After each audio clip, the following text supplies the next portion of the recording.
Alright guys, a quick one. Here, I'll detail how to turn on sound for text messages iPhone.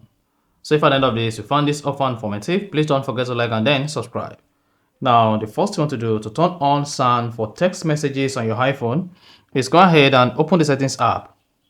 Scroll down, locate and click on notifications. Under notifications, you want to scroll down until you get to the messages app or messages notifications. Click on it.